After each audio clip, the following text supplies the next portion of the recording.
Aujourd'hui, on va parler de iOS 15, iPadOS 15, macOS 12 Monterey et watchOS 8. En fait, tous les systèmes d'exploitation que Apple a sortis lors de la WWDC 2021. On va d'ailleurs pas parler de cette conférence, vous en avez sans doute beaucoup entendu parler. Comme moi, il y a eu plein d'avis, que ce soit négatifs ou positifs par rapport à ce que Apple a présenté. Non, je pense que là, maintenant que ça s'est calmé, on n'entend plus trop parler, j'ai envie vraiment de savoir ce que Apple voulait nous proposer, ce que Apple attendait de nous, et j'ai envie un peu d'analyser les systèmes qu'ils ont présentés et en quoi c'est une très bonne idée, vous le saurez à la fin de la vidéo. Ces systèmes d'exploitation, ce sont pas des mises à jour majeures, loin de là. Le pire c'était sûrement iOS 15, il n'y a pas eu trop de nouveaux widgets, il n'y a pas eu vraiment de grosses améliorations au niveau du design, on s'attendait beaucoup à macOS Big Sur, le même design.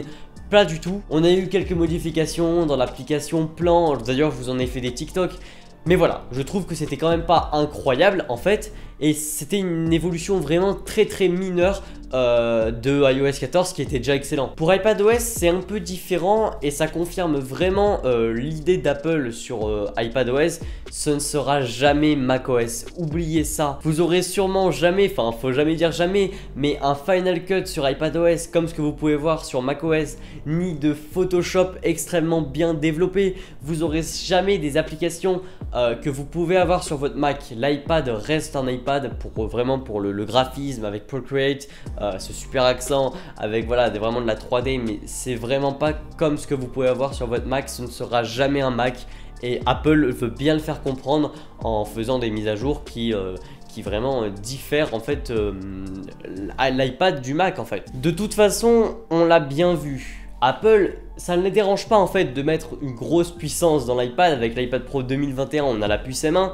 et c'est vrai qu'on aurait voulu avoir vraiment cette puissance au maximum avec des applications bien optimisées. Et là j'ai tout de suite pensé à Final Cut version tactile, et pas un Final Cut de Mac, mais version vraiment tactile qui est aussi puissant. On peut faire la même chose mais différemment, peut-être voire mieux, je sais pas. Et au final non, ils ont ajouté de la puissance pour dire regardez, on ajoute de la puissance. Donc c'est sûr, l'iPad est surpuissant, bien plus puissant que certains ordinateurs à ce prix là. Mais bon, on peut pas utiliser cette puissance. Et il est là le problème, le plus gros problème avec iPadOS. Mais bon, c'est un problème qui n'en est pas un forcément pour tout le monde. Pour moi, ça dépend. L'iPad, j'utilise vraiment pas comme un ordinateur. J'aime bien son format, j'aime bien le pencil, le tactile, mais c'est vrai que j'aurais quand même voulu une bonne application de montage comme LumaFusion, mais version native et optimisée parfaitement pour la puce M1, un logiciel créé par Apple. Bon, watchOS 8, n'en parlons pas, il n'y a vraiment pas eu beaucoup de mises à jour. C'était pas ouf, c'était comme un peu avec iOS 15. Mais je pense que le plus important, c'était macOS Monterey. On a l'impression qu'il n'y avait pas grand chose et au final, croyez-moi, on a beaucoup de choses. En fait, ce qui donne l'impression que tout était un peu vide dans cette conférence, c'est simplement parce que les OS précédents étaient déjà excellents. Donc je parle dans la WWDC 2020. On avait vraiment iOS 14, iPadOS 14 qui était très bon, on avait plein d'ajouts. On avait aussi macOS Big Sur, le gros changement au niveau des Mac. Et là, on a eu un peu moins de changements, à part du coup pour macOS Monterey. macOS Monterey fonctionne très bien avec iPadOS 15 et c'est d'ailleurs pour ça qu'ils n'ont pas voulu faire qu'un système, ils veulent en faire deux qui fonctionnent très bien. Donc tout ça vraiment dans l'écosystème d'Apple, vous le savez, et au final, il est encore plus renforcé avec Universal Control. Pour faire simple, je ne peux pas le tester, j'ai beau avoir les bêtas des OS, je peux pas, simplement parce que ça ne fonctionne pas. Je pense que c'est dû au bêta, dites-le moi dans les commentaires si vous pouvez.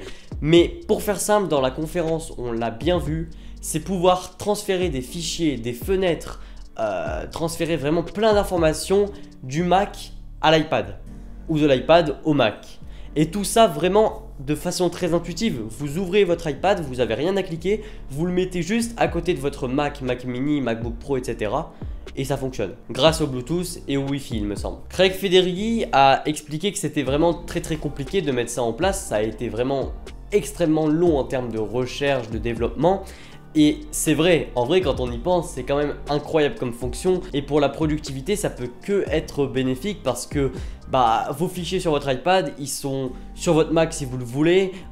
C'est plus rapide que AirDrop en fait. En fait, je pense que c'est vraiment la finalité, même s'il y aura bien sûr des suites, mais la finalité de Handoff, de cet écosystème, c'est vraiment la pièce maîtresse et la chose la plus dure et la plus géniale qu'ils ont pu mettre en place en fait. Et c'est d'ailleurs pour ça qu'on a besoin d'avoir des Mac M1, des puces M1, une architecture pareille pour que ça fonctionne de la même manière.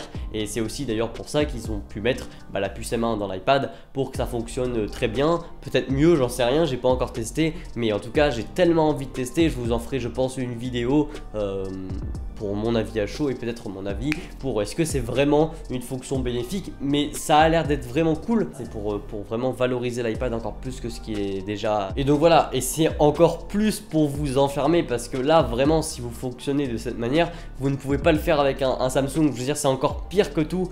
Donc c'est vraiment pour vous enfermer et c'est très très intelligent. Je trouve que pour la productivité, c'est peut-être la meilleure fonction que je vais pouvoir tester quand je pourrai. Je vous en ferai sûrement, c'est sûr, un TikTok, voilà, une story Instagram pour que vous puissiez voir à quoi ça ressemble si vous n'avez pas les produits chez vous. Donc voilà, c'était vraiment mon avis. Je veux savoir vraiment votre avis, donc dites-le moi en commentaire.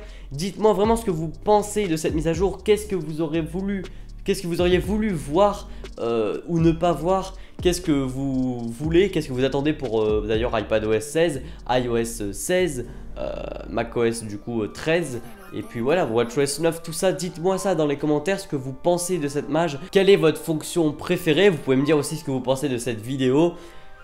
Mettre un like, vous abonner, partager la vidéo et moi je vous dis à la prochaine pour une nouvelle. Allez, salut.